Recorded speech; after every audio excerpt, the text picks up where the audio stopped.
지금부터 3월 29일 주일 온라인 방송 예배를 하나님께 드리도록 하겠습니다. 송영 고개 들어로 하나님께 감사 찬양 올려드리겠습니다.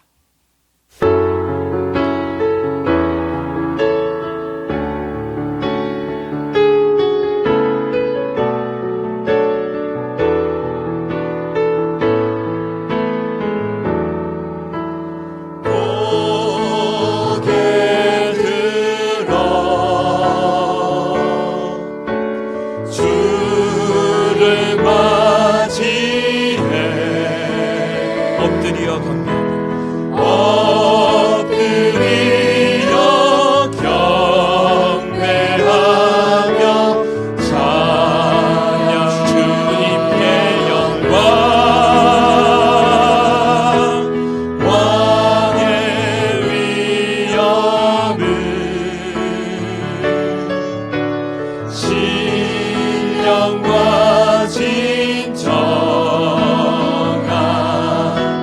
찬양으로 영광 돌려 만왕의 왕께 입을 모아 주를 찬미해 입을 모아 주를 찬미해 새 노래로 감사할지어다 새 노래로 감사하며 찬양 주님께 영광 주의 사랑과 주님의 사랑과 구원의 은혜 감사함과 기쁨으로 감사함과 기쁨으로 영광 돌리세 감사함과 기쁨으로 영광 돌리세 감사함과 기쁨으로 영광 돌리세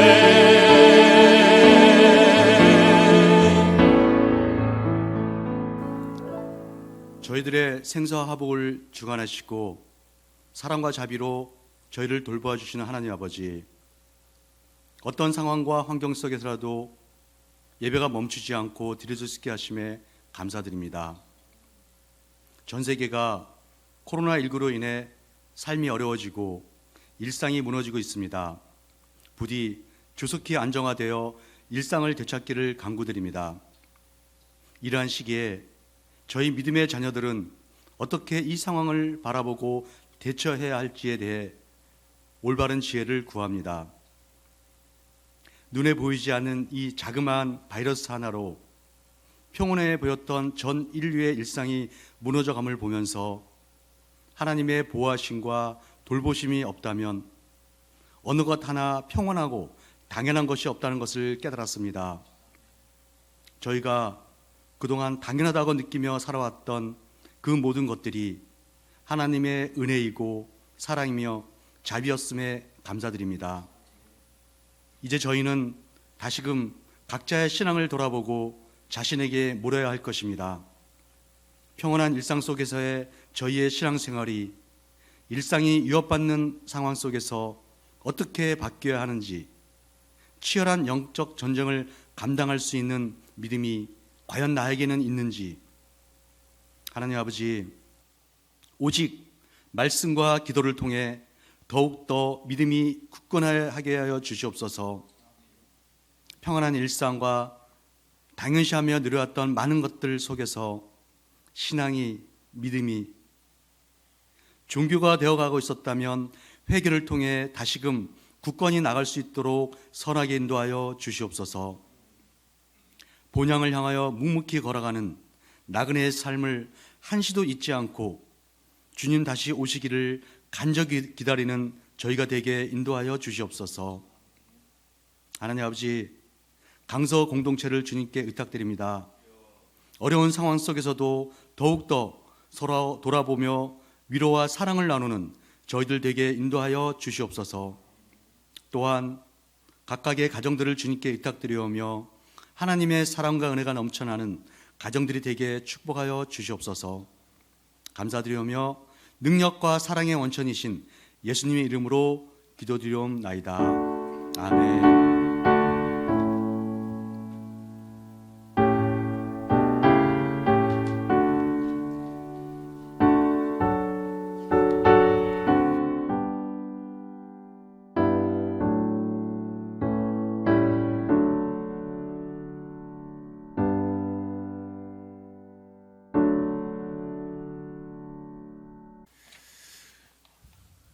교회 소식 알려드리도록 하겠습니다. 교회에서 공지로 보내드린 주보를 참조해 주시길 바랍니다. 오늘은 사랑의 헌금이 있습니다.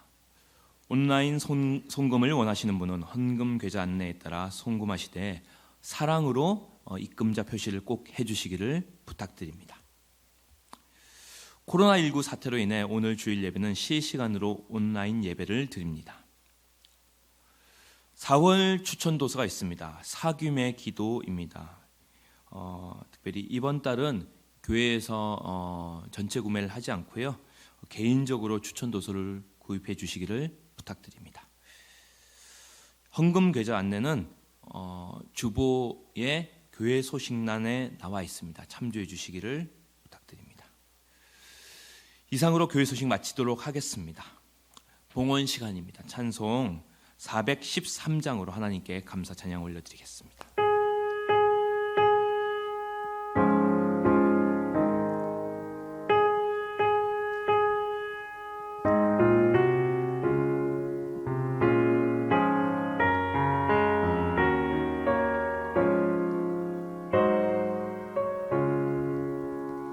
내 평생에 가는 길 순탄하여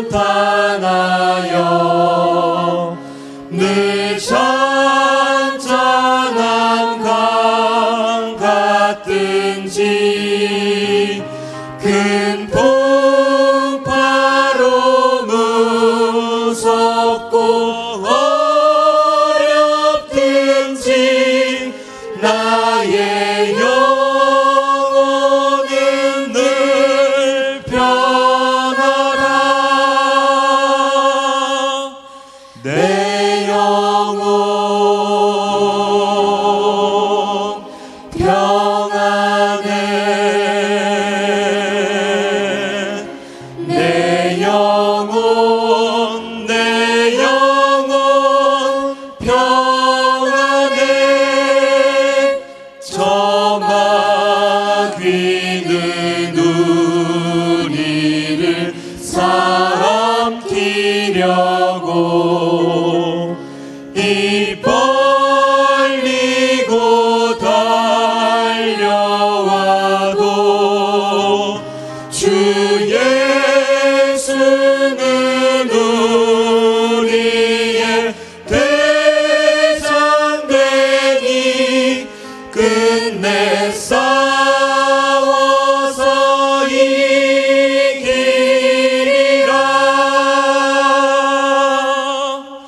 내 영혼 평안해. 내 영혼 평안해. 내 지은 죄 주홍빛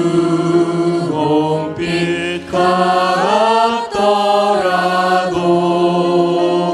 주 예수께 달래며 그 십자가 피로써 다시 세사 있는보다 더 정하리라.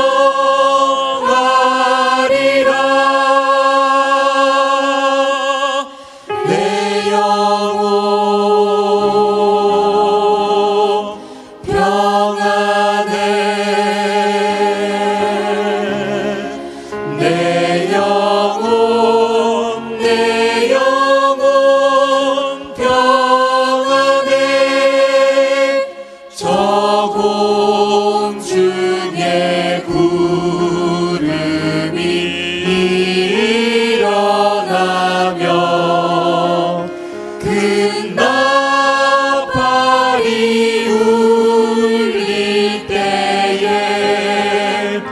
주 오셔서 세상을 심판해도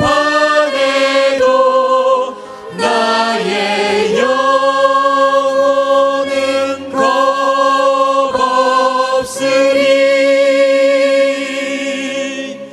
내 영혼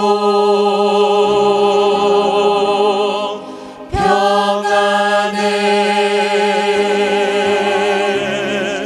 내 영혼 평안해.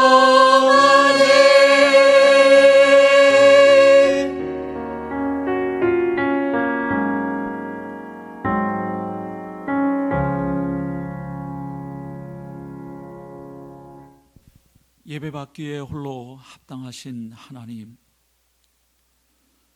비록 저희가 생각했던 것보다 함께 모여 예배할 그날 그 시간이 조금 연기되고 있어서 참 많은 아픔이 있고 고통이 있지만, 그럼에도 불구하고 오늘도 저희를 있는 곳에서 예배자로 불러 세우시니 그 은혜를 감사합니다.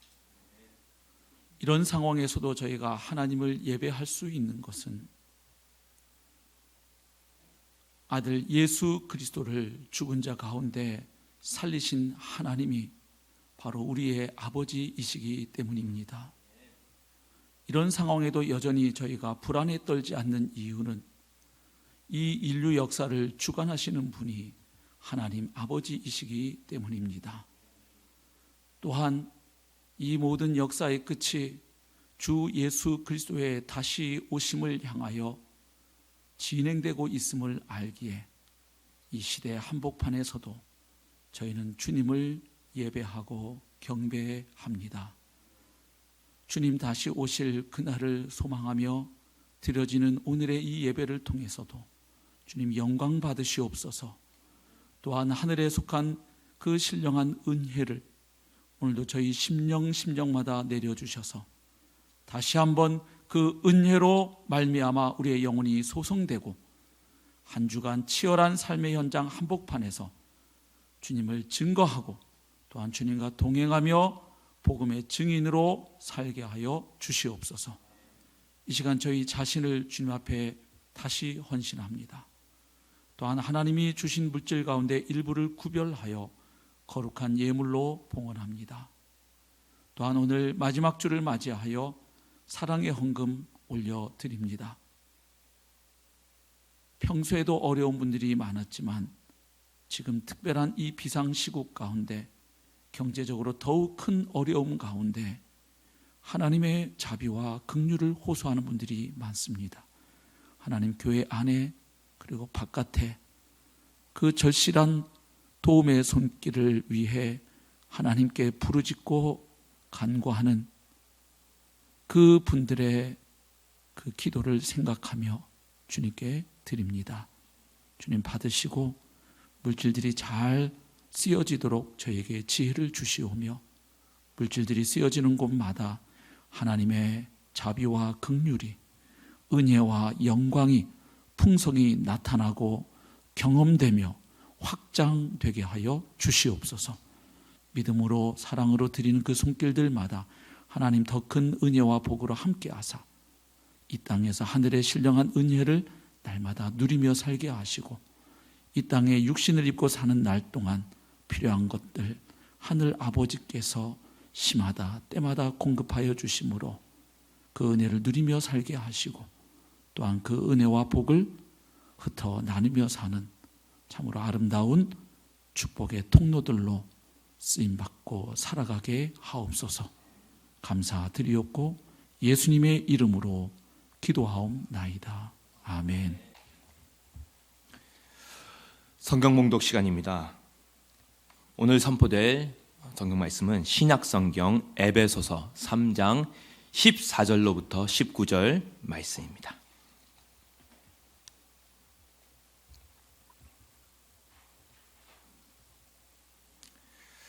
하나님 말씀 함께 합독하도록 하겠습니다. 이러므로 내가 하늘과 땅에 있는 각 족속에게 이름을 주신 아버지 앞에 무릎을 꿇고 비노니 그의 영광의 풍성함을 따라 그의 성령으로 말미암아 너희 속사람을 능력으로 강건하게 하시오며 믿음으로 말미암아 그리스도께서 너희 마음에 계시게 하시옵고 너희가 사랑 가운데서 뿌리가 박히고 터가 굳어져서 능히 모든 성도와 함께 지식에 넘치는 그리스도의 사랑을 알고 그 너비와 길이와 높이와 깊이가 어떠함을 깨달아 하나님의 모든 충만하신 것으로 너희에게 충만하게 하시기를 구하노라. 아멘. 강건한 성도라는 제목으로 하나님 말씀 선포가 있겠습니다. 사랑하는 강서교회 성도님들, 정말 많이 뵙고 싶습니다. 이제 곧 다시 만나서 얼굴과 얼굴을 대면하여 보고 또 그동안 어떻게 지내셨는지도 묻고 또 함께 예배하며 서로를 격려할 수 있는 그 시간이 속히 오기를 간절히 소망합니다. 주중에 만나 뵙는 성도님들도 있지만 절대 다수의 성도님들을 뵙지 못하다 보니까 목회자로서 성도님들을 위해서 할 수 있는 가장 큰 일이 요즘에는 기도인 것 같습니다. 요즘에는 병원 신방도 못하고 있습니다. 가고 싶다고 말씀을 드려도 병원에서 허락을 하지 않기 때문에 최근에도 지금 수술하신 성도님들, 입원하신 성도님들 병원에 찾아뵙지 못하고 그저 그 수술 시간 앞두고 교육자들이 모여서 간절하게 합심 기도했는데요. 이렇게 뵙지를 못하니까 더 많이 기도로 도와드려야 되겠다, 이렇게 생각을 하게 됩니다. 이렇게 어떤 이제 사정이 있어서 긴급한 기도 요청이 들어오면 그 경우에는 저희가 이렇게 그 부탁하신 기도 제목을 가지고 간절하게 합심하여 기도하면 되는데, 또 그렇지 않은 대다수의 성도님들을 위해서 기도하다 보면 어떤 내용으로 기도해 드려야 될까, 이제 이런 생각을 하게 됩니다. 그래서 이렇게 생각나는 기도의 내용을 가지고 하나님께 기도하다가 성경 속에 나타난 기도문을 읽고 그 기도를 가지고 성도님들을 축복하고 기도하면 좋겠다, 이런 생각을 하게 되었습니다. 그래서 성경 속에 나타난 다양한 기도들을 읽었습니다. 특별히 성도들을 향한 중보 기도의 글들을 많이 읽었는데 그 중에 오늘 본문 말씀이 마음에 많이 다가왔습니다. 오늘 본문은 성경에 나오는 그런 기도 가운데 하나의 기도인데, 특별히 에베소 교회 성도들을 향한, 그들을 위한 사도 바울의 중보 기도가 기록이 되어 있습니다. 사실 에베소서에는 바울의 기도문이 한 번 더 있습니다. 에베소서 1장에도 보면 16절부터 19절에 기도문이 나와 있고요. 그리고 오늘 본문인 에베소서 3장 14절부터 19절에 또 한 번 기도가 등장합니다. 그래서 오늘 본문 읽어보면 사도 바울의 기도 내용이 크게 세 가지로 보입니다. 그 가운데 저희는 오늘 첫 번째 기도의 내용을 좀 집중적으로 살펴보려 합니다. 에베소 교회 성도들을 위한 바울의 중보기도 세 가지 내용은 무엇이었을까요? 한글 성경으로 읽을 때와 원문 성경으로 읽을 때가 좀 달라집니다. 한글 성경으로 읽으면 좀 모호하긴 하지만 그 번역된 대로 읽어보면 첫 번째 기도 제목은 16절에 나와 있죠. 성령으로 에베소 교회 성도들의 그 속사람이 강건하게 되기를 기도하고 있습니다. 그 다음에 이제 두 번째는 17절인데 믿음으로 그리스도께서 그들의 마음에 내주하시는 것을 위해 기도합니다. 그리고 이제 세 번째 내용을 보면 에베소 교회 성도들이 사랑 가운데서 뿌리가 박히고 터가 굳어져서 그리스도의 사랑을 알게 되고 그리고 하나님의 충만하신 것으로 충만하게 되기를 구하는 것으로 이렇게 읽혀집니다. 그런데 신약 성경이 기록된 헬라어 본문으로 읽으면 세 가지 기도 제목이 좀 달라집니다. 왜냐하면 헬라어 본문에서 사도 바울은 기도와 관련해서 세 번의 희나절을 사용하고 있습니다. 이 희나라고 하는 단어는 접속사인데 뭐뭐 하기 위하여 혹은 뭐뭐 하기 위함이다 뭐 이런 뜻을 갖는 접속사입니다. 그래서 그 접속사가 세 번 등장을 합니다. 그래서 그 접속사를 기준으로 기도 제목을 읽어보면 세 가지 기도 제목이 이렇게 정리가 됩니다. 먼저 첫 번째는 16절, 17절 전반부까지인데 성령을 통해서 에베소 교회 성도들이 강건해지도록 기도합니다. 그리고 두 번째 희나절은 17절 하반절인데 그리스도의 사랑을 깨닫게 되기를 기도하고 있습니다. 그리고 이제 세 번째 제목은 하나님의 모든 충만의 정도까지 충만하게 되기를 기도하고 있습니다. 그래서 이 세 가지 기도 제목 가운데 오늘은 성도님들과 함께 16절, 17절에 기록된 이 첫 번째 기도 제목을 집중적으로 살펴보려고 합니다. 자, 오늘 본문은 14절에 보면 이러므로 라는 말로 시작이 되고 있죠.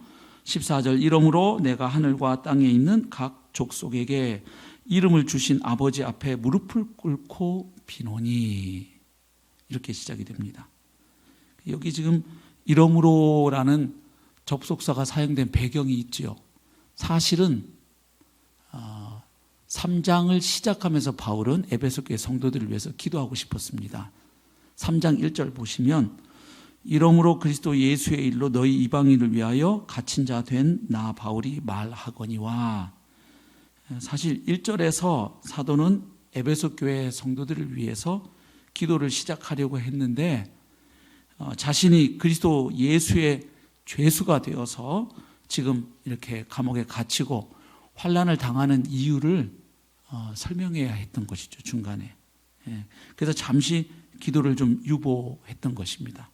그래서 2절부터 13절에서 자신이 지금 왜 이렇게 갇혀 있고 환난을 당하게 되었는지 한마디로 말해서 복음 때문에 그런 것이죠. 그것을 설명을 합니다. 그 과정에서 보다 깊은 그리스도의 비밀에 대해서도 그 비밀의 경륜에 대해서까지 이제 언급을 하고 다시 14절에서 이제 원래 하려고 했던 이제 기도를 시작하고 있습니다. 그래서 14절, 15절에서는 누가 누구에게 또 누구를 위해서 어떻게 기도하는지를 먼저 밝히고 있죠. 누가 기도하고 있습니까? 사도 바울이 기도합니다. 그 다음 누구에게 기도하고 있습니까? 하나님 아버지께 기도하고 있고요. 그 다음 누구를 위해서 기도합니까? 에베소 교회 성도들을 위해서. 그리고 어떻게 기도하고 있습니까? 무릎을 꿇고 기도하고 있죠. 그래서 여기 14절 15절에서 특별히 강조되고 있는 것은 기도의 대상과 기도의 자세가 강조되고 있습니다. 우선 기도를 하는 자세가 어떻습니까? 무릎을 꿇고 이렇게 돼 있죠. 유대인들은 기도할 때 주로 서서 기도하는 것이 보통이었습니다. 지금 바울은 무릎을 꿇고 기도한다 이렇게 표현하고 있습니다. 왜 그럴까요? 그만큼 그의 기도 내용이 하나님 앞에 간절했다는 것을 뜻하죠. 그리고 기도의 대상이 되시는 그 하나님을 향한 깊은 경외감, 그리고 그분 앞에서의 겸손을 잘 나타내는 자세가 바로 무릎을 꿇는 것이죠. 그리고 기도의 대상은 아버지로 묘사되어 있는데 어떤 아버지입니까? 하늘과 땅에 있는 각 족속에게 이름을 주신 아버지 이렇게 묘사가 되어 있죠. 여기 족속이라고 하는 단어는 그 한 조상에게서 파생된 가족 집단을 의미하는 단어입니다. 파트리아라고 하는 단어인데, 그러니까 한 조상에게서 다 나온 가족들을 의미하는 단어이죠. 그러니까 결국 하나님이 바로 하늘과 땅에 있는 이 모든 족속들을 존재하게 하셨고 또 그들을 다스리고 돌보고 계시기 때문에 지금 바울 사도는 하나님을 가리켜서 하늘과 땅에 있는 모든 족속에게 이름을 주신 아버지이시다 이렇게 묘사를 합니다. 그러니까 결국 하나님은 살아있는 모든 존재의 창조주이시고 만유의 아버지이십니다. 그러니까 그분 앞에 기도를 하니까 무릎을 꿇는 것은 당연하죠. 바로 그 하나님 아버지 앞에서 바울 사도는 무릎을 꿇고 에베소 교회 성도들을 위해 간절한 마음으로 그리고 겸손 복종의 마음으로 하나님을 향하여 기도하고 있습니다. 자, 그럼 이제 그 기도의 내용 첫 번째를 살펴보겠습니다. 바로 그것이 16절과 17절입니다. 바울 사도가 기도한 첫 번째 기도의 내용의 골자는 한마디로 능력을 위한 기도입니다. 능력을 위한 기도입니다. 그러니까 하나님께서 여러분에게 힘 주시기를 기도합니다. 그래서 이렇게 되기를 기도합니다. 이런 구조입니다. 그래서 하나님이 여러분에게 힘 주시기를, 그래서 어떤 일이 생기길 기도합니까? 16절에 보면 너희 속사람이 강건하게 되기를, 부정사 구문입니다. 그 다음 17절도 또 부정사 구문인데 거기서는 어떻게 되어 있습니까? 그리스도가 여러분 마음에 거하시기를 기도하는 겁니다. 그러니까 좀 정리해 보면 하나님께서 여러분에게 힘을 주셔서 여러분의 속사람을 강건케 하시고 그리고 그리스도가 여러분 마음에 거하시기를 제가 기도합니다. 이렇게 이해하시면 되겠습니다. 그래서 지금 바울은 그 능력의 성격을 아주 신중하게 제안을 하죠. 사람들이 보통 생각하는 그런 능력이 아닙니다. 이 능력은 누구를 통해서 전달되는 능력입니까? 하나님의 영을 통해서 전달되는 능력입니다. 그래서 그의 성령으로 말미암아 능력으로 강건하게 하시오며 이렇게 되는 것이죠. 그러니까 능력으로 강건해져야 하는데 성도들이 어떻게 가능하냐? 성령으로 말미암아 가능하다 이런 뜻이 되는 것입니다. 그리고 그 능력이, 하나님의 능력이 역사하는 그 영역을 속사람이라고 표현하고 있습니다. 속사람. 그의 성령으로 말미암아 무엇을? 너희 속사람을 능력으로 강건하게 하시오며. 그래서 여기 속사람이라고 하는 단어는 신약 성경에서 바울 서신에만 나타나는 아주 독특한 표현입니다. 자, 속사람이 뭘까요? 속사람. 바울이 똑같은 표현을 사용한 다른 구절들이 있거든요. 그 구절들을 잠시 살펴보면 여기 강건해져야 할 속사람이 무엇인지를 좀 더 분명하게 알 수 있겠죠. 우리 로마서 7장 22절 말씀을 한번 보겠습니다. 자, 로마서 7장 22절 보면 바울이 이렇게 기록합니다. 내 속사람으로는 하나님의 법을 즐거워하되 이렇게 기록합니다. 그리고 나서 이어서 25절에서는 또 이렇게 말합니다. 그런즉 내 자신이 마음으로는 하나님의 법을, 육신으로는 죄의 법을 섬기노라. 자, 그래서 여기 보면 병행되는 것이 나오죠. 어떤 것입니까? 하나님의 법을 즐거워하는 속 사람이 나옵니다. 22절이고요. 그 다음 25절에는 그 하나님의 법을 섬기는 마음이 나옵니다. 그러니까 결국 뭐와 뭐가 병행되고 있습니까? 속 사람과 마음이 병행되고 있죠. 비슷한 뜻으로 동의어로 사용되고 있음을 확인할 수 있습니다. 속 사람에 관한 용례는 고린도후서 4장 11절에서 또 더 분명하게 나타납니다. 우리 고린도후서 4장 16절 말씀 한번 볼까요? 같이 읽겠습니다. 시작. 그러므로 우리가 낙심하지 아니하노니 우리의 겉사람은 낡아지나 우리의 속사람은 날로 새로워지도다. 아멘. 자, 여기서 보면 지금 뭐와 뭐가 대조되고 있습니까? 겉사람과 속사람이 대조되고 있습니다. 그래서 우리의 겉사람은 시간의 흐름에 따라서 낡아지고 후패하지만 속사람은 날마다 새로워진다 이렇게 말을 하면서 겉사람과 속사람을 이렇게 대조하고 있습니다. 그래서 가까운 문맥을 좀 살펴보면 여기서 말하는 그 후패하는 겉사람이란 그 죄의 속성을 가진 옛사람을 가리키는 것이 아닙니다. 여기서 말하는 속사람은 죄의 속성을 가진 옛사람을 가리키는 게 아니라 고난, 또 부패, 죽음과 관련되어 있는 육체적인 몸을 가리키고 있습니다.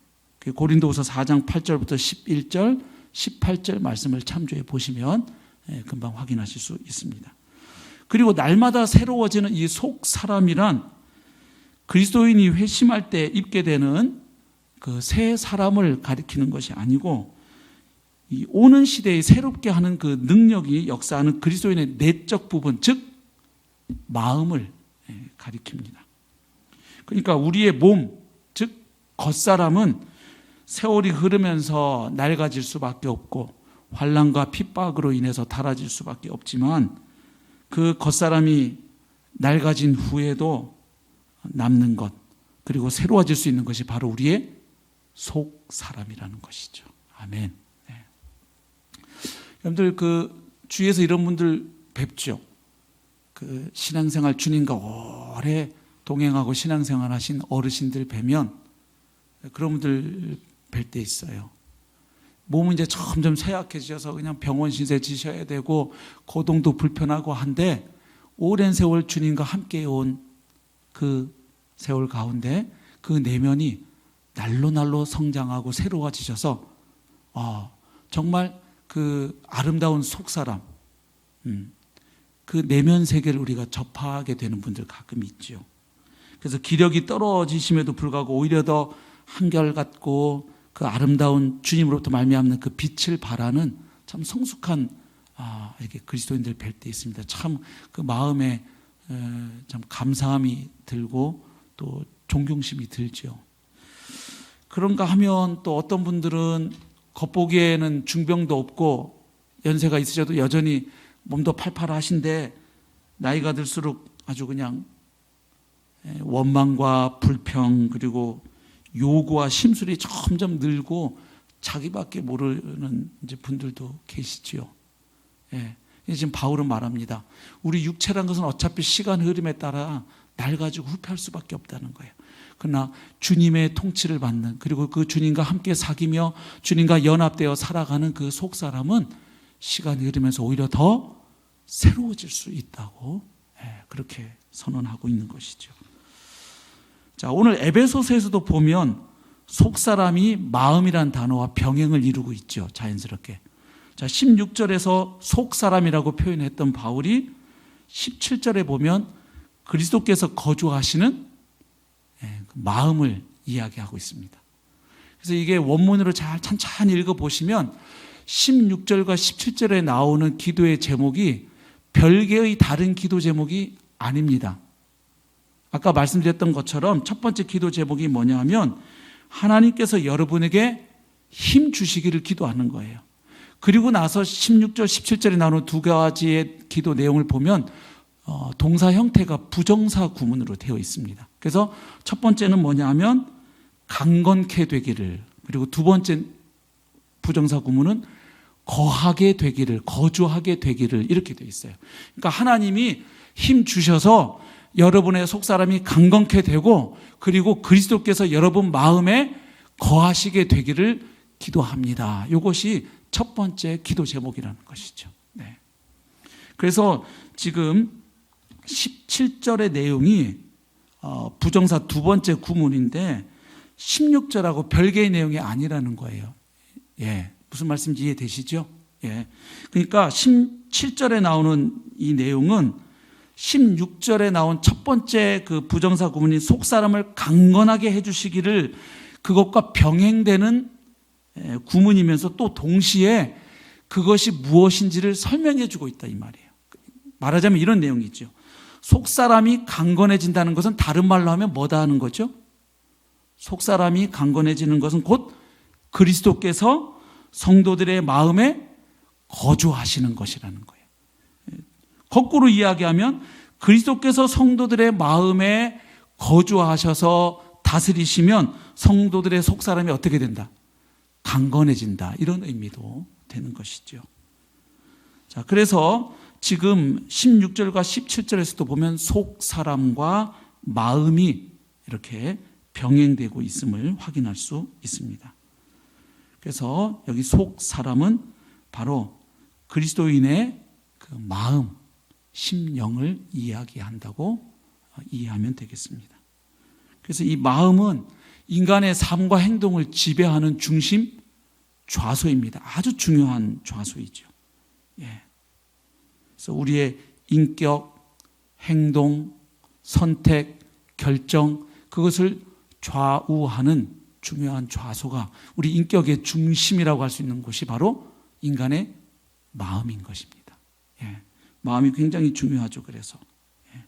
바로 그 속사람, 그 성도들의 심령과 마음이 강건케 되기를 바울은 가장 먼저 첫 번째로 기도했던 것입니다. 예. 우리 그리스도인의 궁극적인 소망은 결국 몸의 부활이죠.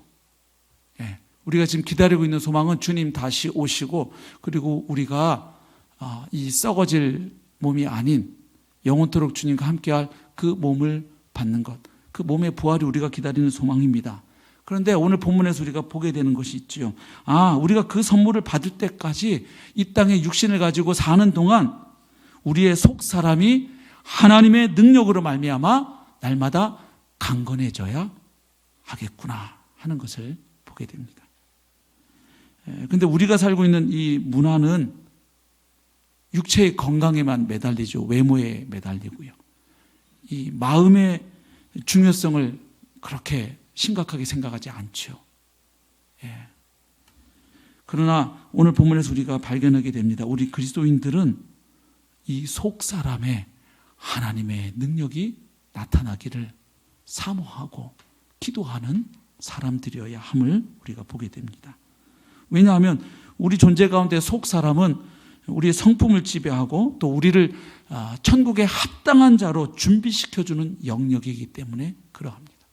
그래서 저도 성도들을 위해서 그래서 기도할 때 이 내용을 가지고 기도했습니다. 하나님, 이 어려운 시기에 우리 사랑하는 강속의 성도님들 그 마음이, 그 심령이, 그 내면 세계가 하나님의 능력으로 말미암아 강건케 하여 주시옵소서.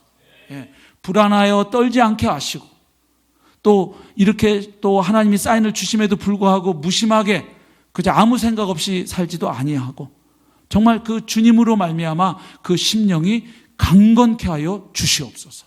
아멘. 우리가 서로를 위해서 또 기도해야 마땅한 제목이라고 믿습니다. 그래서 지금 바울은 바로 사랑하는 에베소 교회 성도들의 그 심령에 하나님의 능력이 나타나서 강건하게 되기를 기도하고 있는 것입니다. 그런데 그 속사람이 강건해진다는 것은 또 다른 말로 표현하면 그리스도께서 그 마음 가운데 거주하시는 것으로 이해할 수 있다고 조금 전 말씀드렸어요. 그런데 그러면 우리 한 가지 의문점이 들죠. 어떤 의문일까요? 에베소 교회 성도들은 이미 회심한 그리스도인들이잖아요. 그렇죠? 예. 그리고 그리스도인은 당연히 그리스도께서 그들 마음에 계시는 분입니다. 맞죠? 예, 그리스도께서 거하지 않으시면 그 사람은 그리스도인이라고 말할 수가 없잖아요. 그런데 에베소서 1장 13절에 보면 사도 바울은 에베소 교회 성도들을 가리켜서 어떻게 표현합니까? 그들은 구원의 복음을 듣고 그리고 그것을 믿어서 약속의 성령으로 인치심을 받은 사람들이라고 이야기했습니다. 그리고 2장 8절에서는 이렇게 선언합니다. 너희가 그 은혜를 인하여 믿음으로 말미암아 구원을 얻었다. 이렇게 분명히 선언했습니다. 그렇다면 에베소 교회 성도들은 믿음으로 구원을 얻은 사람들입니다. 그리고 약속 성령으로 말미암아 인치심을 받은 사람들입니다. 그럼 당연히 구원받은 성도란 이야기지요. 그리고 그의 심령에 그리스도께서 혹은 다르게 표현하면 성령이 내주하시는 사람들입니다. 의심의 여지가 없습니다. 그런데 어떻게 바울은 여러분들의 마음에 그리스도께서 거하시기를 기도합니다. 이렇게 기도했느냐 하는 것이죠. 이미 그리스도께서 거하고 계신 성도들을 향해서 왜 바울이 그 기도를 했는가 하는 질문입니다. 이유가 있죠. 여기서 지금 바울이 사용하는 단어가 좀 특별한 단어입니다. 여기 그리스도의 내주와 관련해서 바울이 사용하고 있는 그 단어는 카토이케오라는 단어입니다. 그런데 이 단어는 일시적으로 잠시 머무는 것을 뜻하는 단어가 아니죠. 그런 단어로는 파로이케오라는 단어가 있습니다. 이 단어는 잠깐 거주하는 것을 뜻합니다. 그런데 여기서 바울이 사용하고 있는 단어는 한 곳에 정착을 해서 영구적으로 거주하는 것을 의미하는 단어입니다. 그래서 직역을 하면 이렇게 좀 번역이 될 수 있어요. 왕께서 여러분의 마음을 그분의 집으로 삼으시기를 기도합니다. 이런 뜻이 돼요. 그러니까 당연히 그리스도인 마음에는 주님께서 내주하고 계시죠. 뭐 계시다 떠났다 이렇게 하시는 거 아니죠. 내주하시는데 여기서 바울이 기도하는 것은 이것이죠.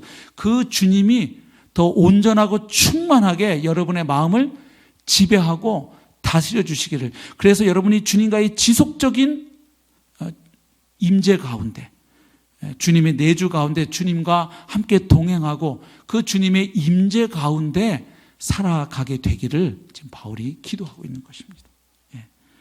그래서 여기 계신다 하는 단어가 집으로 삼다 이런 뜻입니다. 그러니까 잠깐 거주하는 게 아니라 주님이. 그래서 여러분 이걸 좀 떠올리면 좋아요. 여러분 어떤 집에 어떤 새로운 주인이 들어가서 오랜 세월 살게 되면 그 집의 내부가 어떻게 되죠? 달라지죠. 여러분 똑같은 아파트에도 방문해 보면 그 집 주인이 누구냐 어떤 사람에 따라서 집의 그 분위기가 완전히 달라집니다. 뭐 인테리어만 달라지는 게 아니죠. 그 집에 놓이는 가구, 소품, 집의 구조, 그 어떤 정서적인 분위기, 그 집의 냄새 이런 것들이 다 달라져요. 그래서 여기서 바울이 기도하는 건 이런 거죠. 주님이 여러분의 마음의 주인으로 좌정하고 계속해서 거주하심으로 주님이 여러분의 마음을 주님이 거하시는 아름다운 집으로 그렇게 계속 더 변화시켜 가시기를 기도합니다. 이런 뜻으로 이해할 수 있는 것이죠. 뭐 주님이 떠나시기 때문에 주님이 그냥 떠나지 않고 여러분이 거주하시길, 이게 아니라 주님이 여러분의 마음이라는 집에 온전한 주인으로 좌정하셔서 여러분을 보호하시고 인도하시고 함께 하시고 여러분을 다스려 주시기를 바울은 기도했던 것이죠. 그래서 주님의 그 지속적인 임재와 동행으로 말미암아 그 성도들의 내면 세계가 어떻게 되기를, 강건하게 되기를 기도했던 것입니다. 그래서 속사람이 강해지는 것은 어느 한순간 확 그냥 필 받아가지고 이루어지는 것이 아니고 지속적으로 일어나야 하는 일임을 알 수 있어요. 그러니까 계속해서 우리의 심령에 주님이 주인으로 좌정하셔서 우리가 그분의 음성을 듣고 그분께 순종하고 그분의 인도를 받으며 그분과 동행하는 가운데 우리의 내면 세계는, 곧 우리의 속사람은 점점 더 주님을 닮아가게 되고 거룩해져 가게 되고 그리고 강건해져 간다는 사실입니다. 아멘. 그렇죠. 그래서 그 일이 지속적으로 일어나야 돼요. 그냥 하루 이틀 그냥 성경 통독 왕창 하고 기도 왕창 해서 오늘 좀 충만해졌군, 그리고 또 며칠 그냥 막 사는 게 아니라 날마다 내 안에 계시는 주님을 주인으로 인정하고, 주님 오늘도 제가 주님과 함께 하기를 사모합니다. 주님 오늘도 저의 주인이 되셔서 저의 삶을 인도해 주십시오. 보호해 주십시오. 축복해 주십시오. 이렇게 구하는 우리의 마음이 필요한 것이지요. 그래서 결국 바울은 에베소 교회 성도들의 그 심령 가운데 그리스도께서 그 마음에 아예 입주하셔서 주님이 그곳을 자신의 집으로 삼으시고 주님이 주님의 일을 펼쳐가시기를 기도하고 있는 것입니다. 그래서 마음이 중요하기 때문입니다. 아까도 말씀드렸지만 마음은 사람의 인격과 생각과 의지와 감정의 중심을 이루는 곳입니다. 그래서 최근에 우리 큐티 했습니다만 마가복음 7장에서도 보면 예수님 그런 말씀 하시죠. 우리가 입으로 먹는 음식물이 들어가서 그 사람을 더럽히는 것이 아니고 속에서 나오는 것이 사람을 더럽힌다고 말씀하셨어요. 그 본문 읽으셨죠? 한번 다시 볼까요? 마가복음 7장 20절부터 23절 보면 마음이 얼마나 중요한 것인지를 우리가 다시 확인할 수 있죠. 자, 마가복음 7장 20절 제가 읽겠습니다. 또 이르시되 사람에게서 나오는 그것이 사람을 더럽게 하느니라. 속에서 곧 사람의 마음에서 나오는 것은 악한 생각, 그러니까 사람의 마음에서 악한 생각이 나와서 그것이 사람을 더럽힌다고 주님이 말씀하시는 겁니다. 그리고 이어서 그 악한 생각의 실예를 12가지로 드십니다. 곧 음란과 도둑질과 살인과 간음과 탐욕과 악독과 속임과 음탕과 질투와 비방과 교만과 우매함이니. 그러니까 이 나쁜 생각 가운데 상당히 많은 비중을 차지하는 것이 성적인 것임을 알 수 있죠. 여기 보면 음란이 나오죠. 또 간음도 나오죠. 음탕도 나오죠. 그러니까 요즘 우리가 이 코로나19로 어려운 시대 가운데 국민의 마음을 더 어렵게 한 사건이 있었죠. 소위 그 N번방 사건, 성착취 범죄 사건을 보면서 우리 사회가 얼마나 이 디지털 성범죄에 취약하고 또 그거에 대한 처벌도 미약한지, 그리고 그것에 대한 인지나 감수성이 아직도 미약한지를 우리가 좀 보고 있잖아요. 예. 아마 나중에 거기에 가입한 사람들 명단 나오면 많은 사람들이 놀랄 거라고 저는 예상해요. 그 수만 명의 사람들, 돈을 내고 유료 회원으로 가입한 사람들, 종교나 직업군을 보면 사람들이 틀림없이 놀랄 거예요. 굉장히 다양한 사람들이 나올 겁니다. 제 예상에는 교회 다니는 분들도 제법 있을 거라고 저는 예상해요. 왜냐하면 이 남들이 보지 않는 이 사적 영역에서 내 마음의 거룩함을 지키는 것은 정말로 내 마음에 주님이 좌정하여 계시고 내가 그분과 함께하는 것이라는 믿음과 헌신이 없으면 무너질 수밖에 없어요. 그저 뭐 외적인 형식 갖고 제어가 안 됩니다. 그냥 내가 주일날 교회 가서 예배드리고 헌금하고 봉사하고 이걸로 우리의 내면이 다스려지는 것이 아닙니다. 주님이 지금 그 말씀하시는 거예요. 그 마음을 그대로 놔두고 외적인 어떤 율법 몇 가지 조문 그저 지키는 형식적인 것으로 사람이 깨끗해지는 게 아니라는 거예요. 그 내면에서 더러운 것이 나오기 때문에 그 마음의 문제가 해결되지 않으면 안 된다는 것이죠. 그래서 지금 바울은 그 우리의 마음, 그 마음을 죄가 지배하는 것이 아니라 우리가 주님으로 믿고 고백하는 그 주님이 실제적으로 우리의 마음 좌소의 주인으로 좌정하셔서 우리를 이끌어가 주시고 인도해 주시고 우리를 빚어가 주시기를 간절하게 기도했던 것입니다. 이것이 이 세상을 나그네로 살아가는 성도들에게 너무나 필요했기 때문에, 중요했기 때문에 바울은 첫 번째 기도 제목으로 바로 이것을 기도했던 것이죠. 그래서 저와 여러분도 이미 복음을 듣고 나를 위해 십자가에 죽으시고 부활하신 예수님을 그리스도로, 그리고 나의 주님으로, 온 세상의 주로, 만왕의 왕 만주의 주로 우리가 믿고 고백하여 하나님의 은혜로 구원받았지만 우리가 날마다의 삶 가운데 예수님을 매일 우리의 주님으로 고백하며 살아가실 수 있기를 축복합니다. 예. 주님 오늘도 제 마음에 좌정해 계시고 저의 주인이십니다. 이 고백이 필요한 것이죠. 특별히 요즘 같은 시대에 더더욱 필요한 것입니다. 그런데 그리스도께서 지속적으로 내조하시면서 우리의 마음을 바꿔가시고 성장시켜 가시는 그 일이 어떻게 가능한지를 오늘 본문은 이야기해 줍니다. 한마디로 말씀드리면 믿음을 통해서입니다. 믿음으로 말미암아. 그래서 믿음은 그리스도께서 성도들의 마음 안에 거하시는 방식입니다. 그렇잖아요. 그러니까 주님이 내 마음에 좌정하시고 거주하시는 방식이 눈에 보이지 않는 주님을 그냥 손으로 잡아서 내 마음에다가 이렇게 집어넣는 게 아니죠. 믿음을 통해서 주님이 내 마음에 거하시며 그분이 나를 다스리고 이끄시고 통치하시는 것입니다. 그래서 여기서 말하는 믿음이 무엇일까요? 이미 내가 믿고 고백한 예수님을 지속적으로 내 삶의 주인으로 인정하고 고백하는 것입니다. 그리고 변함없이 그분을 신뢰하는 것입니다. 그러니까 이미 내가 믿은 예수님이에요.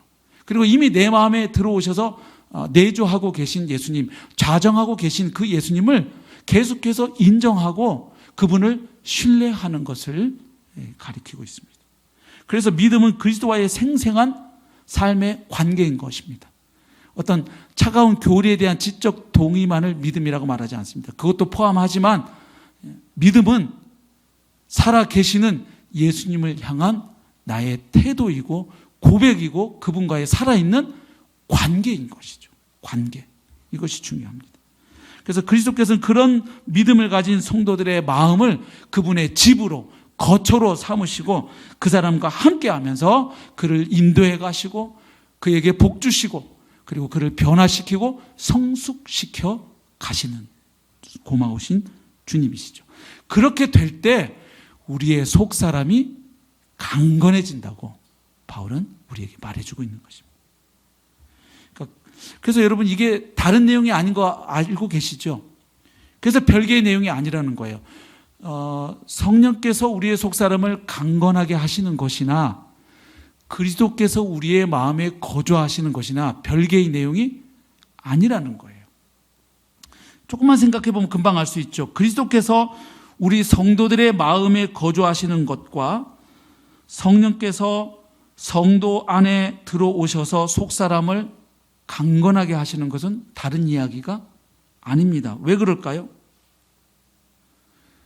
그리스도는 성령을 통해서 성도들 안에 거하시기 때문입니다. 아멘? 그렇죠. 내 안에 그리스도께서 사신다고 했을 때는 바로 그리스도의 영인 성령이 내 안에 내주하신다는 의미와 같은 의미예요. 맞죠? 예. 주님은 2000년 전에 주님은 부활하시고 승천하셔서 사실은 하나님 보좌 우편에 왕으로 등극해 계시잖아요. 근데 그럼에도 불구하고 그 주님이 내 마음에 계신다고 말할 수 있는 근거는 바로 그분이 보내신 그분의 영인 성령이 내 안에 있기 때문에 그것을 성령이 내 안에 계신다 이렇게 표현할 수도 있고 주님이 그리스도께서 내 안에 살아 계신다 동일하게 표현이 가능하죠.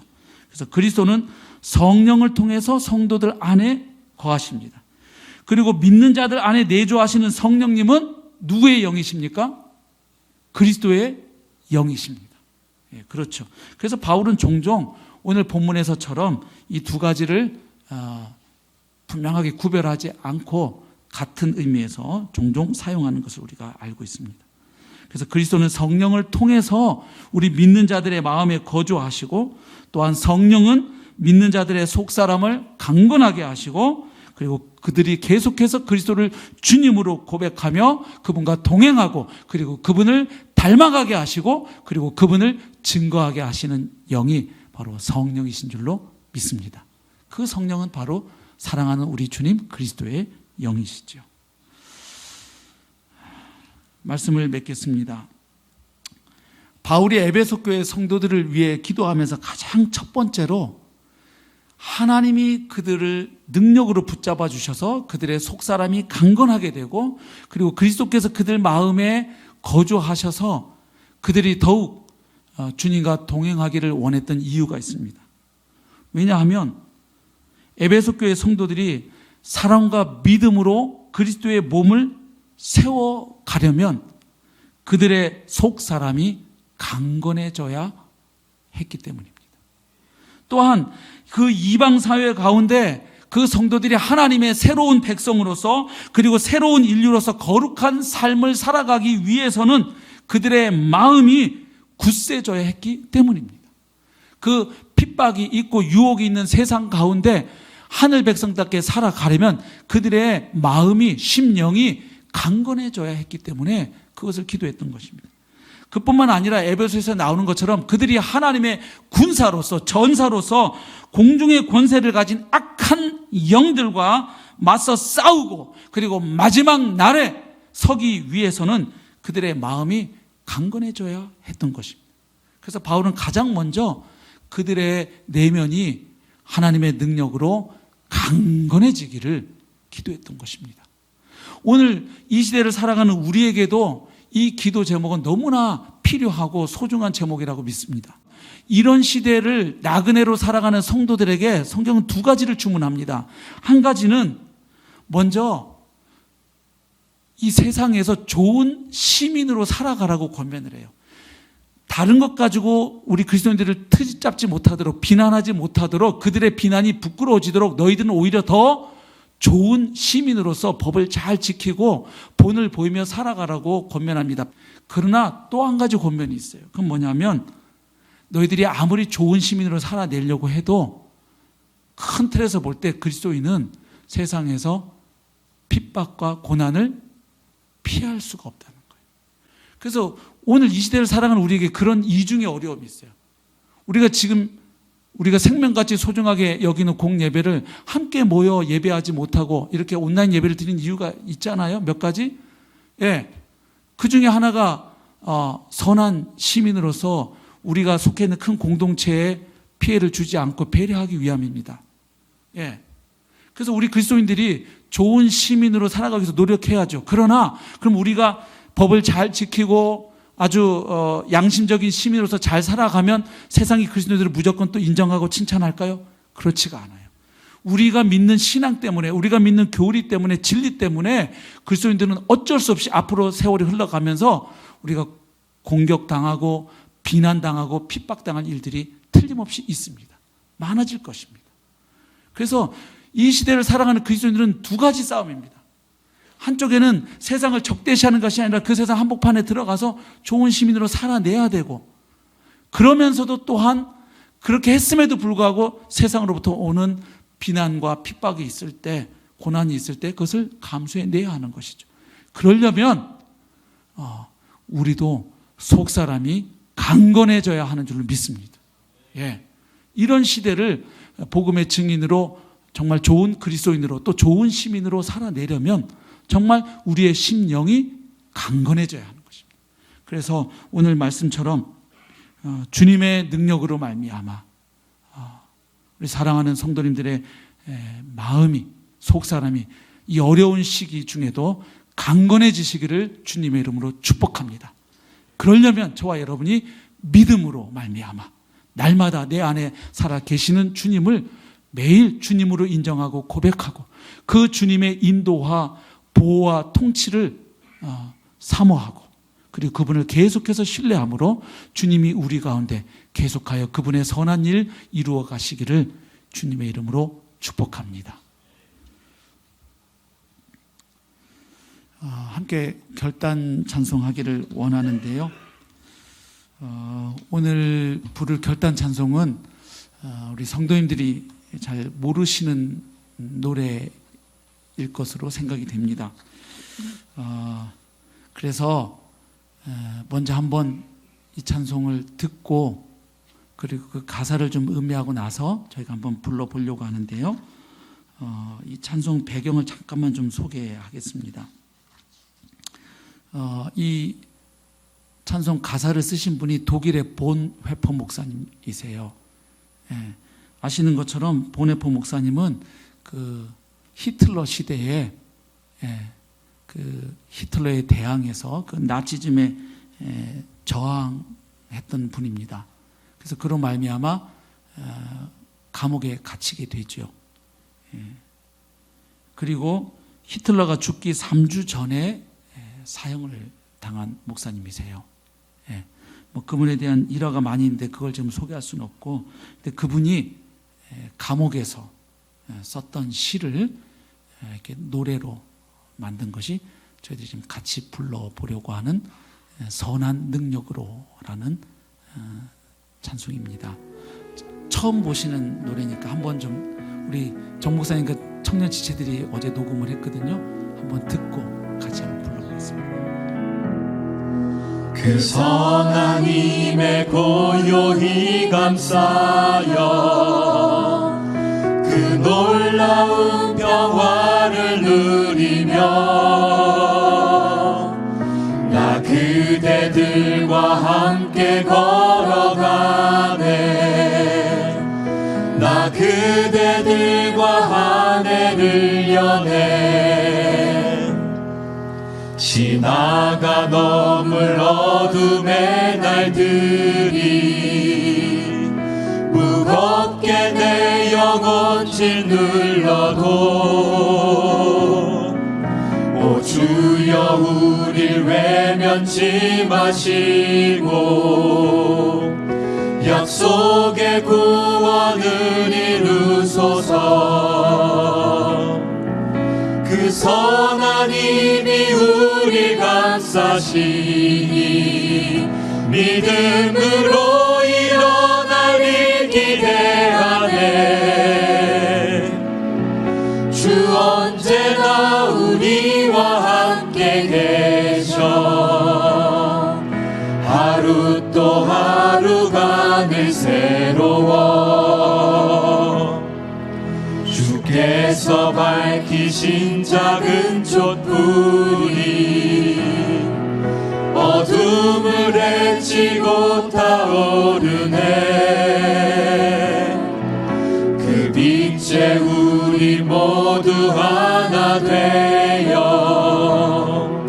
온누리에 비추게 하소서. 그 선한 힘이 우릴 감싸시니 믿음으로 일어날 일 기대하네. 주 언제나 우리와 함께 계셔. 하루 또 하루가 늘 새로워.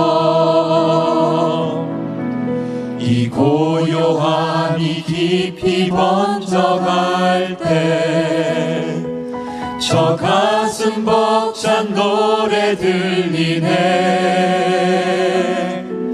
다시 하나가 되게 이끄소서. 당신의 빛이 빛나는 이 밤, 그 선한 힘이 우릴 감싸시니 믿음으로 일어날 일 기대하네. 주 언제나 우리와 함께 계셔. 하루 또 하루가 늘 새로워.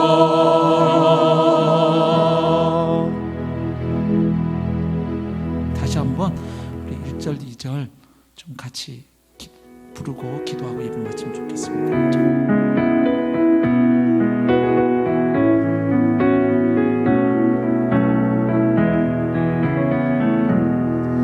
그 선한 힘에 고요히 감싸여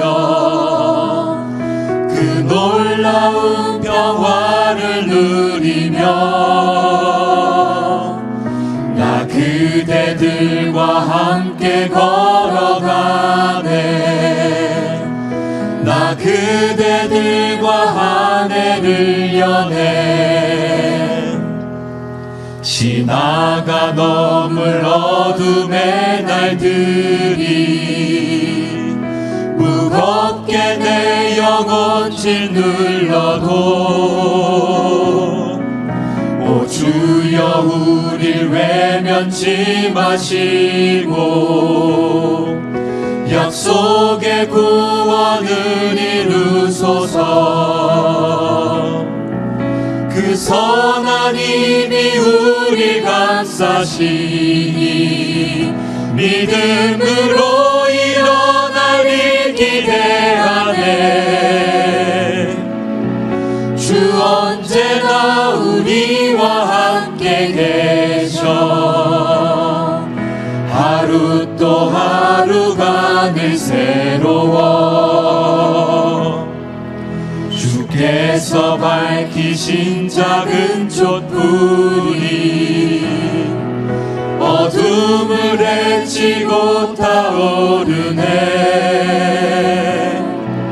그 빛에 우리 모두 하나 되어 온누리에 비추게 하소서. 그 선한 힘이 우릴 감싸시니 믿음으로 일어날 일 기대하네. 주 언제나 우리와 함께 계셔. 하루 하루가 늘 새로워 이 고요함이 깊이 번져갈 때 저 가슴 벅찬 노래 들리네 다시 하나가 되게 이끄소서 당신의 빛이 빛나는 이 밤 그 선한 힘이 우릴 감싸시니 믿음으로 일어나리 기대하네 주 언제나 우리와 함께 계셔 하루 또 하루가 늘 새로워. 하나님, 바울의 기도처럼 주님의 능력으로 우리의 속사람을, 우리의 내면 세계를 이 어려운 시기에 강건케 하여 주옵소서. 그리스도께서 이미 우리 마음에 계시지만 성령께서 우리의 믿음을 더욱 북돋아 주셔서 우리 가운데 계시는 주님을 더욱 주님으로 왕으로 고백하고 인정하여 주님의 다스림과 통치하심이 더욱 분명해짐으로 이 어려운 시기에 우리의 속사람이 더욱 강건해져서 불안에 떠는 사람들을 오히려 위로하고 격려하고 또 복음으로 그들을 도울 수 있도록 하나님 우리를 사용해 주십시오. 그리고 우리에게 주신 물질 가지고 나보다 더 어려운 사람들 위해서 돕는 일에 또 하나님 우리를 도구로 통로로 이 어려운 시기에 우리를 써 주시옵소서. 우리 좀 같이 기도하는 시간 잠시 갖겠습니다.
기도하겠습니다.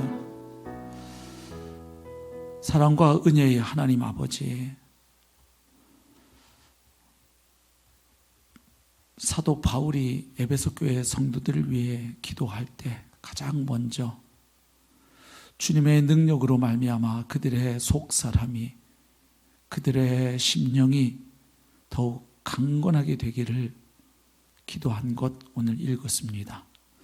하나님, 저희들이 살고 있는 이 시대 상황에서 이 기도는 저희들에게 특별히 더더욱 필요한 기도임을 고백합니다.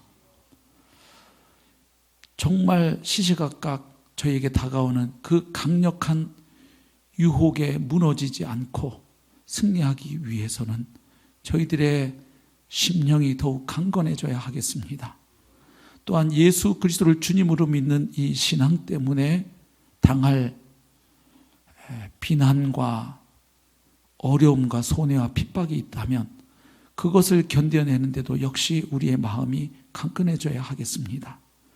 하나님, 주님이 주님으로 우리를 이끌어주지 않으시면 저희는 한시도 성도답게 살 수 없는 존재임을 고백합니다.